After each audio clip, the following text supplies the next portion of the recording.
Last video में देखे थे कि ग्रीन रेवोल्यूशन के कारण बहुत हद तक इंडिया फूड सिक्योर हो गया।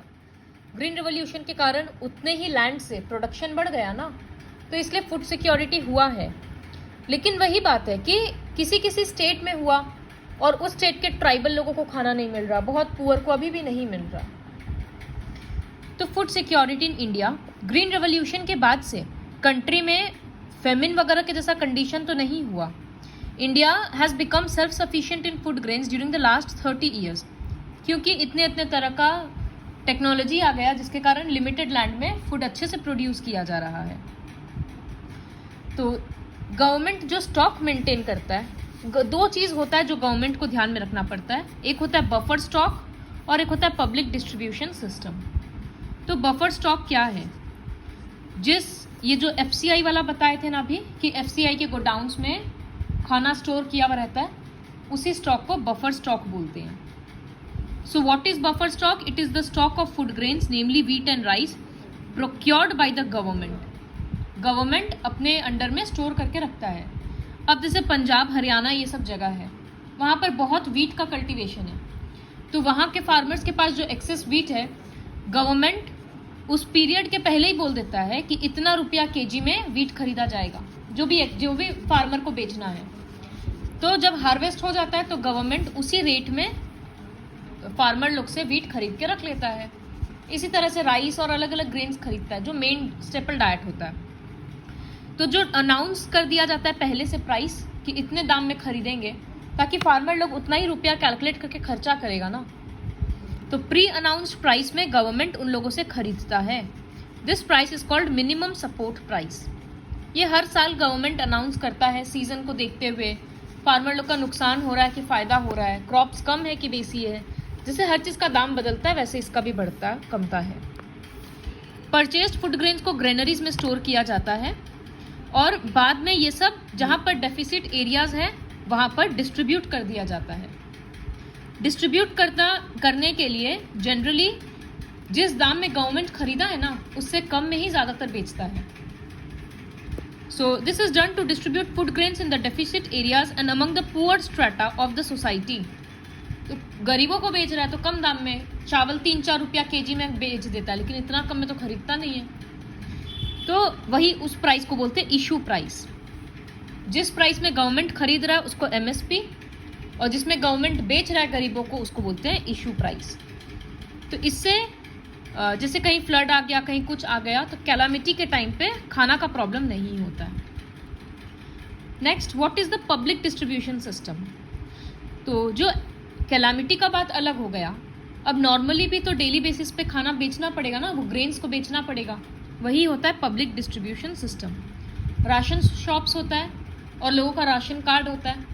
तो एक एक इंसान के कार्ड पे फिक्स होता है कि 5 kg केरोसिन ऑयल मिलेगा, 5 kg राइस मिलेगा, या उस तरह से वो डेटा चेंज होते रहता है। तो राशन कार्ड दिखाओ और कम दाम में उतना सारा सामान लेकर जाओ, ऐसा होता है। सुनने में बहुत अच्छा लग रहा है, लेकिन प्रॉब्लम क्या है?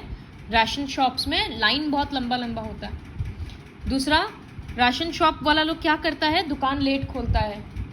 फिर अच्छा क्वालिटी का चावल गवर्नमेंट दे रखा है गरीब लोग को देने के लिए, लेकिन वो लोग अच्छा क्वालिटी का चावल बेच देता है मार्केट में और कम क्वालिटी का चावल खरीद के गरीब लोग को बेचता है। तो ये सब गड़बड़ करता है। फिर कितना बार ग्रेन्स होता है उसके बाद भी बोलता है ग्रेन ख़त्म हो गया, नहीं है। और तो ये सब इनफैक्ट कितना बार होता है राशन शॉप्स में कि दाना सड़ के जा रहा है, ग्रेन्स ख़राब हो गया, गोडाउन्स भरा पड़ा है लेकिन शॉप्स बंद है कि ग्रेन नहीं है। तो वो सब क्योंकि वो लोग ब्लैक में बेचता है, शॉप्स नहीं खोलते हैं टाइम पे, यही सब तो बदमाशी है, करप्शन है। राशन शॉप्स को फेयर प्राइस शॉप्स भी बोलते हैं। फूड ग्रेन्स रहता है, शुगर रहता है, केरोसिन रहता है। और एनी फैमिली विद, पहले का क्या सिस्टम था कि जिसके पास भी राशन कार्ड होगा वो खरीद लेगा। तो अब मिडिल क्लास फैमिली आज वो अच्छा चावल खरीद सकता है, लेकिन वो लोग भी राशन कार्ड से खरीद रहा है क्योंकि सबको रुपया बचाना है। तो गवर्नमेंट बाद में यही चीज़ को चेंज कर दिया। देखो, the introduction of rationing in India dates back to the 1940s against the backdrop of the Bengal famine. Bengal में जो फेमिन आया था जिसमें बहुत लोग मारे गए थे, उसी सब टाइम पे ये राशनिंग का सिस्टम इंट्रोड्यूस हुआ। In the wake of the high incidence of poverty, NSSO 2-3 system introduce किया। पब्लिक डिस्ट्रीब्यूशन सिस्टम जो पहले था लेकिन उसको ही और चेंज किया। इंटीग्रेटेड चाइल्ड डेवलपमेंट सर्विसेज और फूड फॉर वर्क, इस तरह का नया नया स्कीम्स लॉन्च हुआ। बहुत सारा स्कीम्स लॉन्च हुआ, बहुत सारा पुराना स्कीम्स को मॉडिफाई भी किया गया लोगों की ज़रूरत के according. At present there are several poverty alleviation programmes, मतलब गरीबी हटाने का प्रोग्राम्स बहुत सारा है, खासकर गाँव में, जहाँ पर खाना पे बहुत ज़्यादा फोकस दिया जा रहा है कि कैसे गरीबों को फ्री में खाना दिया जाए मैक्सिमम, मतलब एफिशिएंसी के साथ। तो PDS है, मिड डे मील है, ये सारा सिर्फ खाना के बेसिस पे हो गया कि खाना पहुँचाना है। कुछ कुछ ऐसा भी है जो ये करता है कि एम्प्लॉयमेंट दे गरीबों को ताकि वो लोग अर्न करें। तो हर तरह से गरीबी हटाने के लिए अलग अलग प्लान है, लेकिन ये पूरा सक्सेसफुल नहीं हो पाया क्योंकि जो बताए कि मिडिल क्लास लोग भी खरीद ले रहा है, तो गवर्नमेंट इसमें चेंजेस ला दिया। देखो यही है current status of public distribution system. अभी का PDS कैसे काम करता है, अभी हम लोग भी राशन कार्ड लेकर जाएंगे तो ऐसे हम लोगों को नहीं मिलेगा 2 रुपया 4 रुपया में। तो PDS is the most important step taken by the government of India towards ensuring food security. लेकिन यूनिवर्सल सिस्टम जो था कि बिना डिस्क्रिमिनेशन के गरीब और नॉन पुअर दोनों को मिलेगा, ये पॉलिसी चेंज हो गया। 1700 PDS was introduced in 1700 blocks in the country. The target was to provide the benefits of PDS to remote and backward areas. दूर दूर के जगह में और गाँव में ये सब जगह में पहुँचाएं, लेकिन बाद में उसको मॉडिफाई करके TPDS बनाया गया, टारगेटेड पब्लिक डिस्ट्रीब्यूशन सिस्टम। इसमें हुआ कि सिर्फ मतलब गरीब लोग के लिए अलग रेट रहेगा, नॉन पुअर के लिए अलग रेट रहेगा, ताकि अगर तुमको राशन शॉप से खरीदना भी है तो फिर अपना स्टैंडर्ड रेट में खरीदो, कम दाम में नहीं मिलेगा, कम दाम में सिर्फ गरीबों को मिलेगा, तो बल्कि यही बेटर ऑप्शन है। फिर 2000 में 2 special schemes were launched, Antyodaya Anna Yojana and Annapurna scheme. ये सब स्पेशल टारगेट ग्रुप्स के लिए था, मतलब बैकवर्ड क्लासेस के लिए ही था। सो पुअरेस्ट ऑफ द पुअर, गरीबों में भी एकदम गरीब कौन है, और इंडिग्नेंट सिटीजन्स, इन लोगों के लिए ये सब स्कीम्स था। ये सबको मतलब सब कुछ राशन कार्ड से लिंक्ड होता है, सब कुछ PDS शॉप्स में ही मिलता है, फेयर प्राइस शॉप्स में। The PDS has proved to be the most effective instrument of government policy over the years in stabilising prices. दाम को कंट्रोल करने में और खाना सबको पहुंचाने में ये एक सबसे एफिशिएंट स्कीम रहा है। दूर दूर मतलब हंगर ख़त्म करना, फेमिन ख़त्म करना, ये सब चीज़ इन लोगों, ये सब स्कीम्स के कारण ही पॉसिबल हो पाया है। और in addition the prices have been under revision in favour of poor households in general.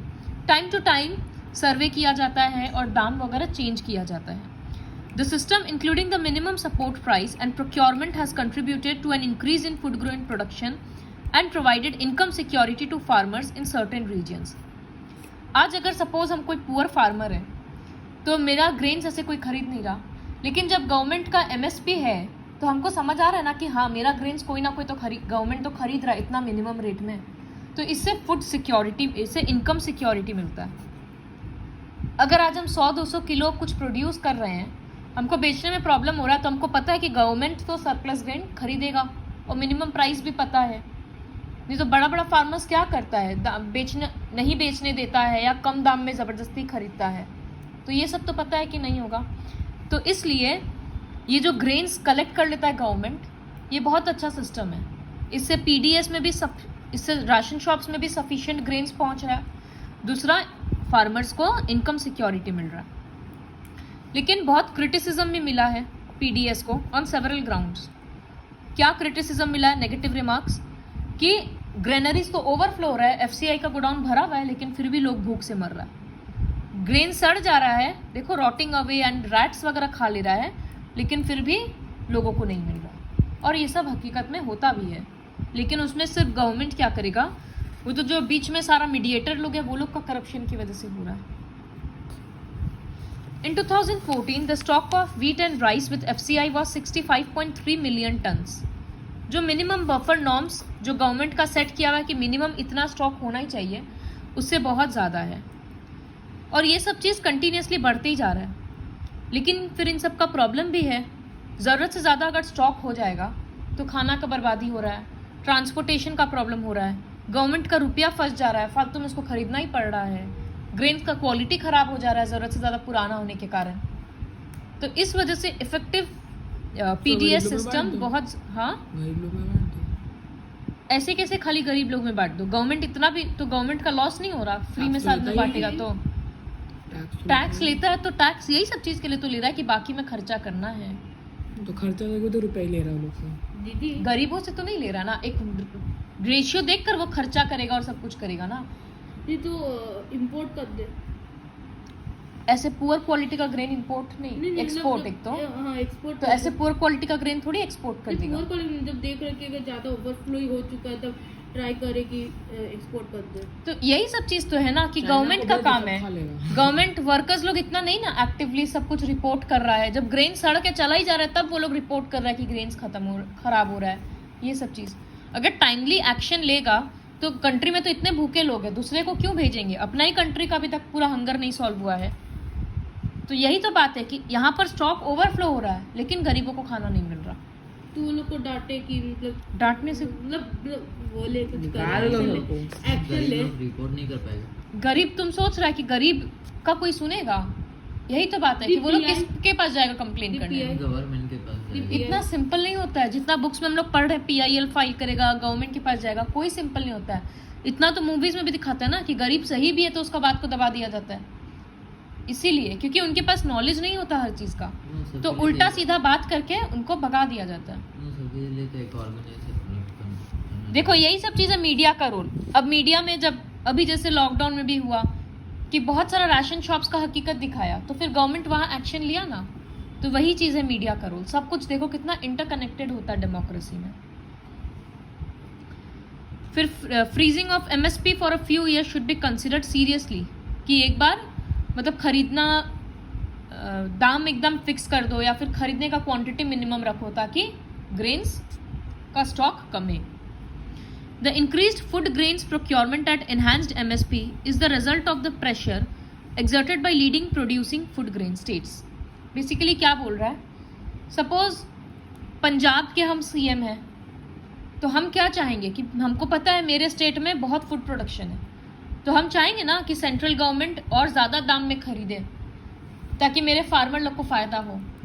तो कुछ कुछ स्टेट्स है जहाँ पर फूड ग्रेन का बहुत ज़्यादा प्रोडक्शन है, तो वो स्टेट्स वाला प्रेशराइज कर देता है गवर्नमेंट को, सेंट्रल गवर्नमेंट को, कि आपको मिनिमम MSP बढ़ाइए और ग्रेन्स आपको खरीदना ही पड़ेगा हमारे फार्मर से।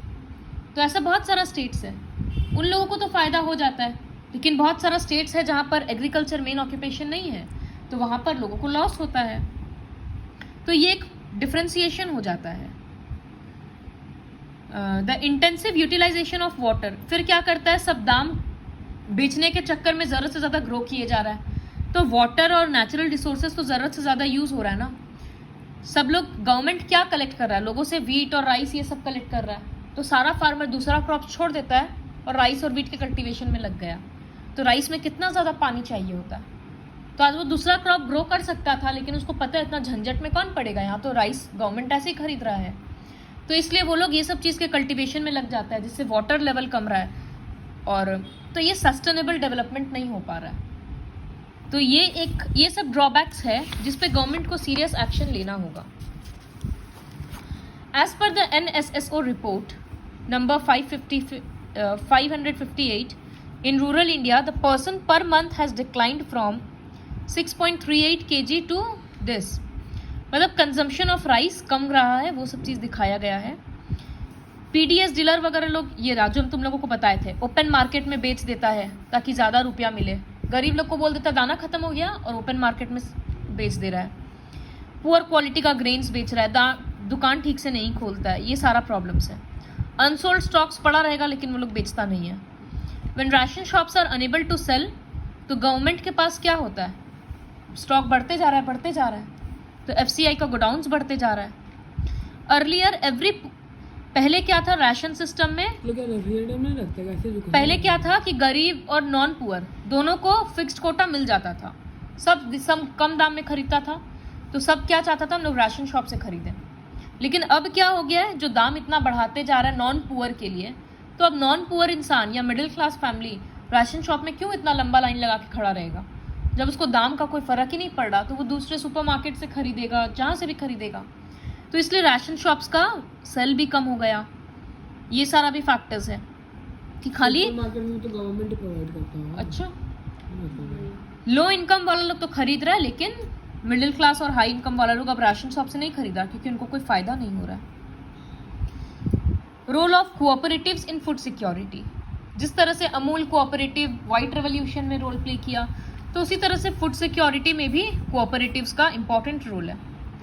कोऑपरेटिव सोसाइटीज़ शॉप सेट करता है ताकि कम दाम में बेचें, और ये सब में ना चीटिंग कम होता है क्योंकि गवर्नमेंट का नहीं है, कुछ लिमिटेड लोगों का है, इस वजह से। तो जैसे बहुत सारा है, तमिलनाडु में around 94% shops, fair price shops, ration shops cooperative ही रन करता है। दिल्ली में मदर डेयरी है जो ये सब चीज़ कर रहा है कि मिल्क और वेजिटेबल्स कम दाम में गरीबों को बेचें, अलग अलग जगह जाकर, और ये सब चीज़। गुजरात में अमूल कर रहा है, तो ये सारा है। Similarly in Maharashtra, Academy of Development Science has facilitated a network of NGOs। सब कुछ NGOs अलग अलग जगह पे ग्रेन बैंक सेट कर रहा है जहाँ से वो लोग फार्मर से खरीद के कम दाम में बेचें। तो ये कोऑपरेटिव्स का रोल है ताकि इंडिया फूड सिक्योर हो।